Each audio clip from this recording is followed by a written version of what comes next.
rock and roll on Facebook Live. We're already live on YouTube Comedy Schools channel, live on ComedySchoolsRadioNetwork.com, and now live, ladies and gentlemen, on Facebook Live. Good afternoon, ladies and gentlemen, boys and girls, moms and dads, children of all ages, and welcome to this very special edition of Living on a Thin Line with Tony Vicich. I am Tony Vicich. We come to you now 6 days a week at 2 p.m. Mountain Standard Time. We are your daily distraction from all the anger, anxiety, weirdness, and hoopla in the world today. It is election day. It is election day. Although tens of millions of people have already voted, today is election day. How have I spent my day on election day thus far? I've spent my day thus far on election day by handing out campaign literature in front of a junior high directly behind my house, asking people to vote for a local city council member. That is how I spent my morning. When Andre LaFond, I hope Andre wins. He is a good man. That's what I did. The only yard sign I had up all year was for a local city council member. How have I spent my last several Saturday mornings? Several Saturday mornings at the main intersection of my little city, 60,000 and growing Maricopa, with a group of other people in my capacity as chair of the Copa City Dems, waving Biden, Harris, Mark Kelly, vote Democrat, Andre LaFond signs at passerbys, while across the street was always a greater number, but maybe not as great in heart, of Trump supporters. That's how I spent my Saturdays. Spent a good part of the last few months chairing an organization called the Copa City Dems, which I humbly accepted their nomination and acceptance as their chair, helping sustain that organization and help it grow during this particular time. Also, during all this time, I worked with a wonderful group, primarily out of Los Angeles, called Rapid Response, the Writers Brigade, consisting of some of the top television and Broadway writers in America today, as we crafted messaging at a national level. And I've done one other thing since then, and darn it, I can't remember. So I said at the beginning of this entire campaign cycle to all of my liberal and Democratic friends, if you want to win, you have to do more than just vote on election day and watch Rachel Maddow. By the way, perfectly fine doing those things. So I lived up to that promise. So I have busted my butt. Granted, there are people who have worked a lot harder than me. Many people I know who are tireless advocates for their side, for their cause, have worked harder than me. But I did more during this election for local candidates, state candidates. Also, a few months back, I got to share the stage with who I will soon be known as Senator Mark Kelly, when I had to follow him after he made a wonderful speech where you went, wow, I see what this guy's running for senator. This guy's really smart. And I did stand up after him.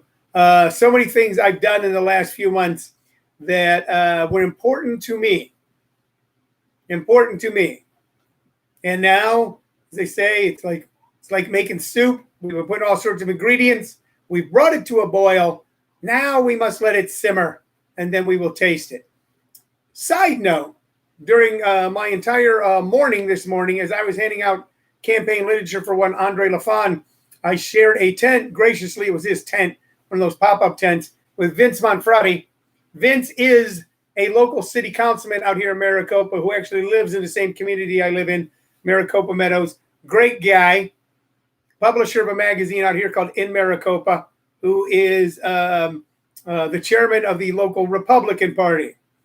Now, in city politics out here, we try to make that matter as little as possible.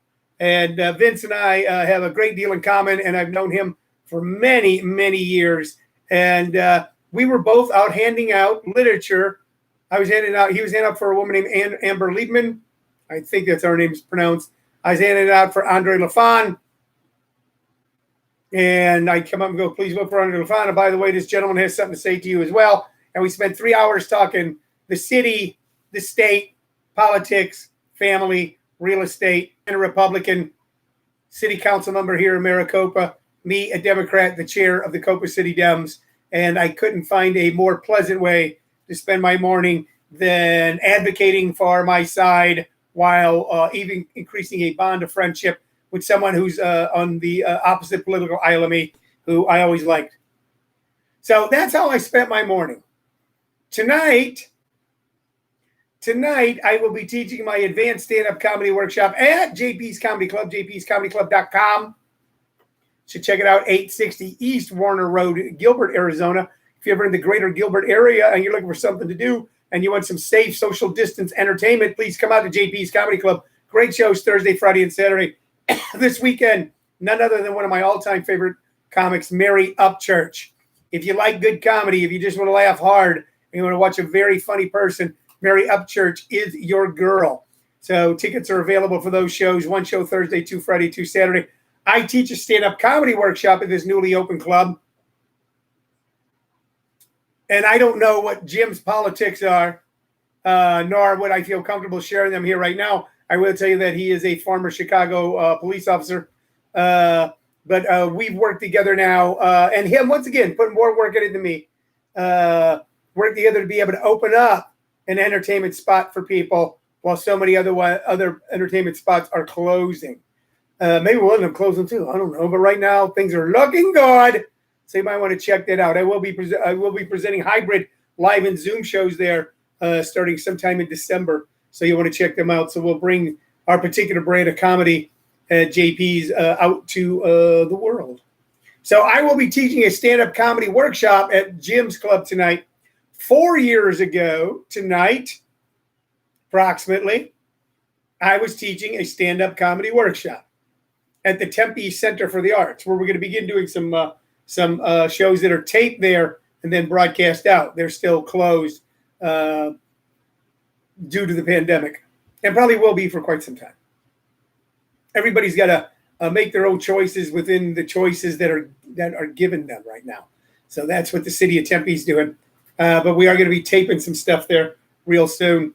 Hello, Jen Morosky. Hello, Charles Kaminsky. Hello, Don Shell. Hello, Coy Johnson. Hello, Jerry, Brother Jerry. Hello, Tina and Mike Lawson. Hello, everybody. The Living on a Thin Line tribe is gathering here. Anyway, 4 years ago tonight, I was teaching a class, and I had my phone to the side, and I began to understand that Hillary Clinton was not going to be president of the United States, although I had begun seriously having doubts about her winning about a week and a half, 2 weeks before the final week, had real doubts, and saw it take place. And lo and behold, 4 years, and there's a couple of guys, I think it's mostly guys, who are going to be in the class tonight who were with me 4 years ago, who are regular attendees of the workshop, great comics who use this as a gym. And I was talking to one of them last night, DJ Payne, said, wow, let's see how this turns out. Now, I had concerns about Hillary winning. She did not win. I have less concerns about Joe Biden winning. I think he will win tonight, but it certainly has tightened up in the last 24 hours. Certainly has tightened up in the last 24 hours. What I hope for your neighborhood, what I hope for your county, what I hope for your state, what I hope for the nation, is you get to experience what I got to experience today, which is someone who is of a different political stripe than you, and both of you advocating for your side. Being able to stand side by side and still work towards making this a better place than it is today. Not that it's a terrible place today, but always from wherever you're standing, you can go further, you can go better, you can go greater. You can. Okay, or you can tumble backwards. So if you're taking anything from this today, no matter who wins or loses, know that this morning, in a rapidly growing city that has been around for a long time, but basically had about a couple hundred people in it for decades, that when I moved here had less than 5,000, now has north of 60,000, that a member of the city council and a chairman of the Copa City Dems, the Democratic Social Organization, were able to stand side by side. And I'll say something that might make some people mad, but there were a couple times where Vince was tied up in a conversation with someone, and like I said, I was sharing his pop-up tent, and I'd hand out my stuff and go, by the way, this gentleman will want you to read this, and he did the same for me. He did the same for me. Now, one of those two will end up on the city council. One, only one, either Amber or Andre. But in the execution of seeing which one would be on, no rancor was involved, and actually a greater comity was involved. So whatever happens here on out, that's what we really have to work towards in this country. Not this ugly, sad, sorrowful division. I think all of us have to look at our division brains. All of us have to look at our division brains, our us against them kind of stuff in our brain, and ratchet it down a little bit moving forward from this day on 2020. We got to bring it down a little bit. We got to stop using terms like libtard and confub. By the way, I think I created confub to battle libtard. Okay, I'm not going to engage in conversation with people who are going to speak in that nature anymore, because I've seen it get toxic all the way down to the neighborhood level, block by block. So anyway, that's how it's going to be. I'll be teaching a class tonight. I could be at Tacos and More out here in Maricopa, the Copa City Dems. I could be at a Zoom party with the Writers Brigade, the wonderful writers. I worked with all these shaping messages for liberals, progressives, and the Democratic Party. But I will be teaching my workshop, helping people learn how to do something that we all need to learn how to do. Because my philosophy is I want everybody to laugh. I want everybody to have a good time when they come out to see a Tony Vicich show or Tony Vicich production. I want everybody to have a good time. I think we need to start working towards that as human beings as well. Okay. All right. Okay. Like I said, we teach a workshop. I don't know if we'll know tonight. My feeling is we'll know tonight. My feeling is it's going to be a Biden blowout. I think that Biden's going to take Pennsylvania closely, but I also think he's going to take Arizona. If he takes Arizona, Pennsylvania closely, Trump can then contest Pennsylvania all he wants. It won't make much of a difference. We will see. I was talking to Vince today about the first time we ever got involved politically, and I shared a story with him from 1972. That's right, 1972. When I grabbed my little brother Jerry and go, hey, man, you should come with me. We're going to go see this guy talk who might be the next president of the United States. I was 17. Jerry's 15. Jerry goes, okay. All right. And he didn't really talk like that. That's just a voice you do if you're doing somebody younger. And we went to a mall parking lot in West St. Louis County where one George McGovern, who was running for president of the United States as a Democrat on an anti-war platform, was running against Richard Milhouse Nixon. And we stood in that giant parking lot and we watched all these old lunch bucket Democrats, New Deal union guys talk. And you could tell one thing in common through their speeches: they did not like this usurper, George McGovern. George McGovern was a liberal progressive. And even though he'd been a senator for a long time, and even though he had fought bravely and valiantly in World War II, Jerry says I was 14. Thank you, Jerry. Okay. He was much more liberal than any of the Democrats in St. Louis at that time, or at least part of the Democratic Party. That wasn't what made me think that he might be in trouble. What made me think that George McGovern might be in trouble on that day, even with my 16 or 17-year-old addled brain, and then he was the first campaign where I went around and hung stuff on people's doors. I did that one day, and then I think I got too high and forgot how to do it. Was they had a duo to entertain the crowd while we were waiting for the speakers, two guitar players, a folk duo, real popular back in those days. And I'm standing there in the crowd. I'm a big Grateful Dead fan. And they start playing Casey Jones by the Grateful Dead. The opening lines to Casey Jones by the Grateful Dead is, riding that train high on cocaine. Casey Jones, you better watch your speed.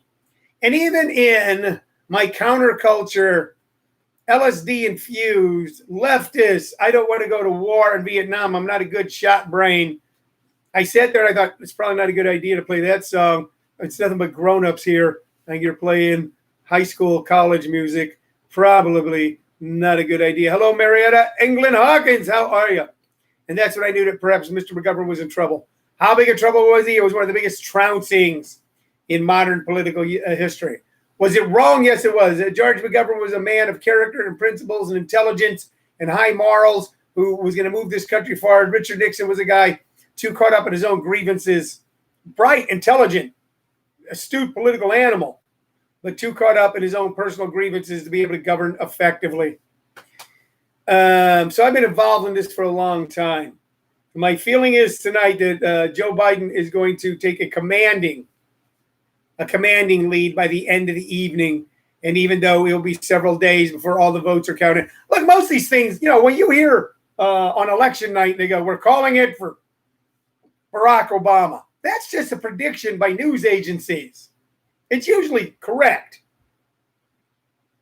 but it's not the official count. It'll be weeks before the official certified count takes place. And then the Electoral College got to vote in December. And then in January, a new president takes office, and the old one continues on. But I think by tonight, Joe Biden will have a commanding lead and will be declared, and there'll be not a lot that Donald J. Trump will be able to do about it. And the country will begin to move forward from that day. That's what I think is going to happen. But watch your space. I could be wrong. But that's what I'm seeing right now. I did not see that 4 years ago today when it was Hillary Clinton against Donald Trump. I went, this is a problem. I knew it was a problem watching Trump during the primaries against all of his Republicans opponents, the way he mowed them down. He mowed them down by going, I'm not going to play by the rules. They said, well, here's a checkerboard. And he came up and dropped his pants and shit on the checkerboard. He goes, and won. That's what he did. And by the time anybody caught up to what he was doing, it was too late. If Donald Trump loses now, they're going to lose now because he horribly mishandled the pandemic and because his demeanor, the tone, and what he's doing to the culture of the nation is too off-putting to many, many people. Many, many people. And this horrific mishandling in most of our eyes of the pandemic. He will lose. So, but we'll see. It's interesting. I talk about 1972. Think about how much shaped me from that era. So I work in a field of stand-up comedy, telling jokes and whatnot. And I was thinking about what shaped my sense of humor. So many things did. Green Acres shaped my sense of humor. The Three Stooges shaped my sense of humor. The Marx Brothers shaped my sense of humor. The Smothers Brothers shaped my sense of humor. Abbott and Costello shaped my sense of humor. But when we got into periodicals, by the time I was in my late teens, early 20s, bar none, two of the biggest shapers of my sense of humor were the National Lampoon and R. Crumb. This is Zap Zero, meaning it was the very first Zap comic put out. Okay, and they didn't call it number one, they called it number zero. Zap Comics, the comics that plugs you in. And if you look at the cover there, you can see that that's usually not what you saw on the cover of a Superman or Batman comic book. The underground comics, Apex Novelty, Last Gasp comics, all that stuff that become the counterculture comics, were not governed by the comic code. We're not covered by the comic code. There was a comic code that governed what could and couldn't be covered or talked about, and how it could or couldn't be covered in comic books. And that was a code. And if someone broke that, then it wasn't published, etc. Kind of like the way the movie rating codes were and all that sort of thing. The underground guys broke that, and they talked about counterculture things. None was greater, in my estimation, than R. Crumb, the legendary R. Crumb. R. Crumb, viewed through the prism of today's world, or even that world, was certainly racial, certainly misogynistic by today's prism, and even somewhat there. But what he really captured, what was going on in urban America in the late 60s, early 70s, where counterculture people resided with people with African American people and people of other ethnic origins, those marginalized communities. How it was on the urban streets of America in the late 60s, early 70s, after the riots of the mid to late 60s and stuff, and what was left and what remained. All right. And he really kind of captured that in comics. And he was an incredible artist, very complicated man. He created iconic characters like Mr. Natural. But he created this comic, this story, Meatball. Meatball. Now you can look this up. You can check it out. Meatball. Just the story of what would happen in the world if all of a sudden, inexplicably, meatballs started hitting people in the head, started falling out of the sky. Okay?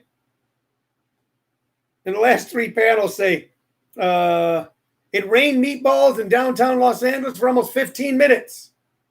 Thousands of people were all hit at the same time. There was rioting and looting and dancing in the street and a lot of giggling.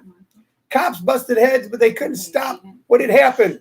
Since Meatball Tuesday, it appears that the number of instances has started to taper off. For many of those who have not yet encountered the meatball, the decline is a constant source of anxiety as they wait and hope. Some find the day too, but alas, meatball doesn't work that way. So, meatball is just a story of what would happen if all of a sudden, for no reason at all, it started raining meatballs. How would people react? Now, it's a comic by R. Crumb, who was fucking high almost the whole time he was doing it. I know. My grandson's in the other room. I owe money for my adverb there, I believe. But it does really encapsulate how people are reacting to unknown forces being placed upon them that they cannot explain, and how some people revel in it and some people recoil from it and some people rise from it and some people are destroyed by it, but it changes society. In a sense, right now, COVID is our meatball. It is what is known as the Black Swan moment.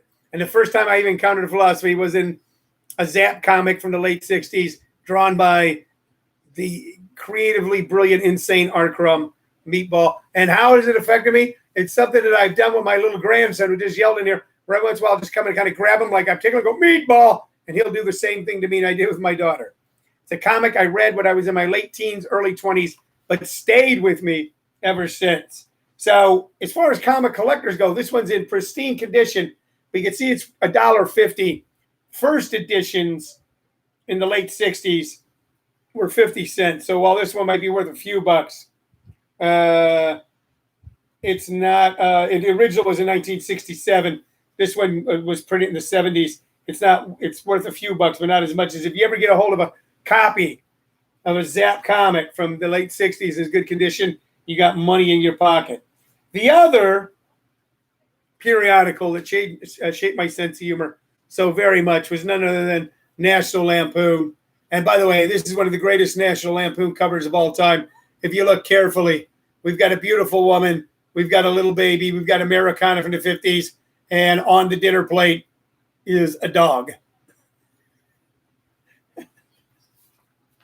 It's one of those sneaky covers where it looks so Norman Rockwell, so Americana, with the washer and dryer in the cabinets, the dress the lady has on, and the tow-headed little boy, and there on the dinner plate, the dog's being served up, and the caption under it says, "Give me a magazine cover with a beautiful girl, a dog, or a baby on it, and I'll give you a magazine that sells." And that was a quote from William Randolph Hearst. And they turned it on their head by putting a beautiful girl, a baby, a dog. Just the dog is on a giant turkey platter. National Lampoon was one of the most funny, subversive, insane, gonzo, culture-changing periodicals to ever be printed in the United States of America, more than the New York Times, more than the New York Post, more than Time Magazine, more than Newsweek. It heralded a whole new way of thinking and a whole new school of thought for America, a liberal, free, crazy, hedonistic, irreverent society that the United States became for the most part 60s all the way up until recently. That one, this is not the, this was the, they also did another cover where there was a cute dog on there with a gun to its head, and the caption said, "Buy this magazine, we'll shoot this dog." I laughed for a half hour when I saw that in a gas station once.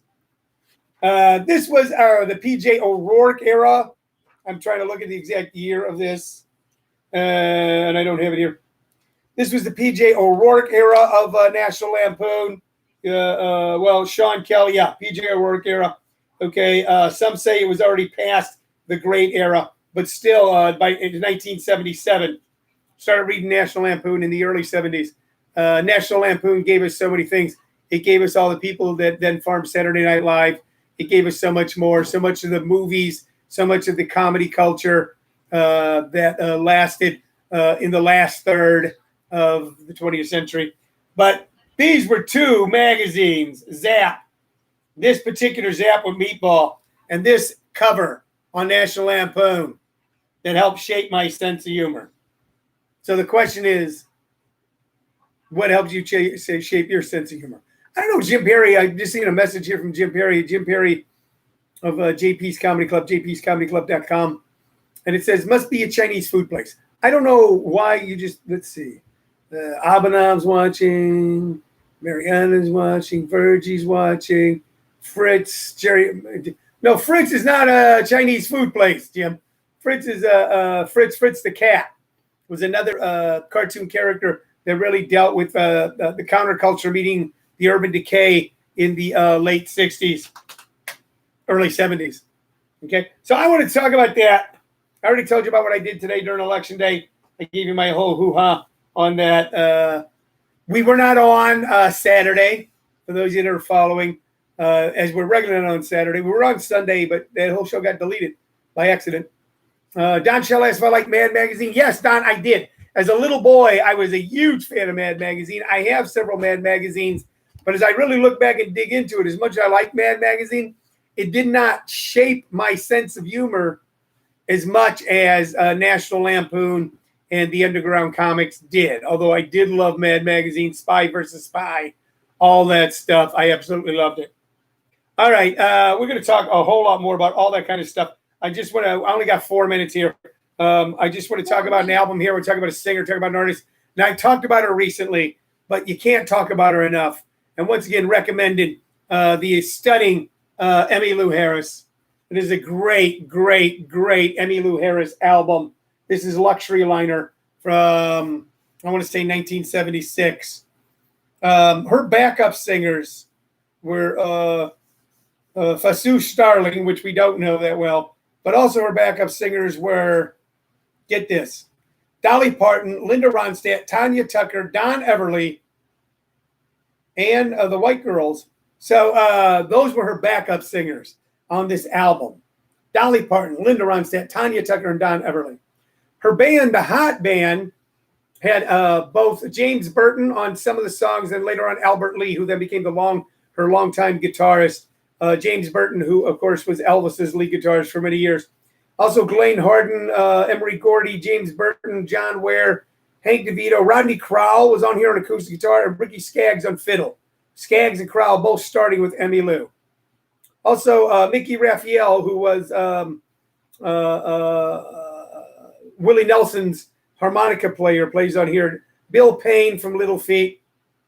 So many great players contributed. This is one of those albums in the 70s, that weird cross of rock and roll and country, because the singer-songwriter was starting to be pushed out a little bit in rock and was still being exalted in country. So you had that country rock, or country music with a rock ethic taking place that certainly describes Miss Emmylou Harris. The great songs on here: Sisters Coming Home, Beneath Still Waters, Rough and Rocky. Then Sorrow in the Wind, They'll Never Take His Love From Me, Every Time You Leave Me. I mentioned those songs. The great ones on this is, she has a great version of Save the Last Dance for Me, a stunning solo version of Hickory Wind, a song she did as a duo with Graham Parsons. But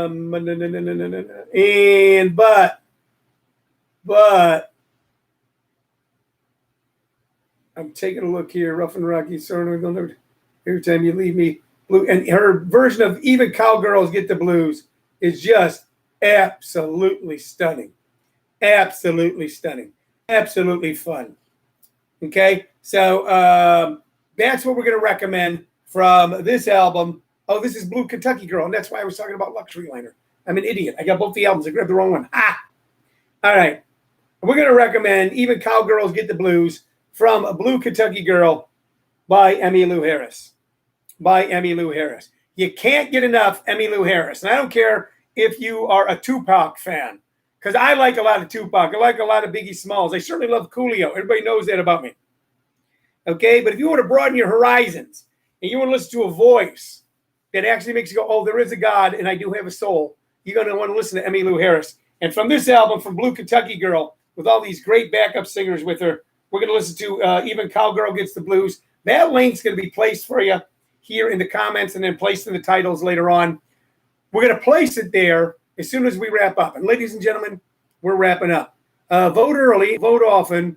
Tomorrow, we may know more than we know today. And if we do, we'll certainly talk about it. And if, as usual, we know a lot less than we think we know, we'll talk about that as well. All right. You've been watching Living on a Thin Line with Tony Vicich. Thanks a lot. Bye-bye.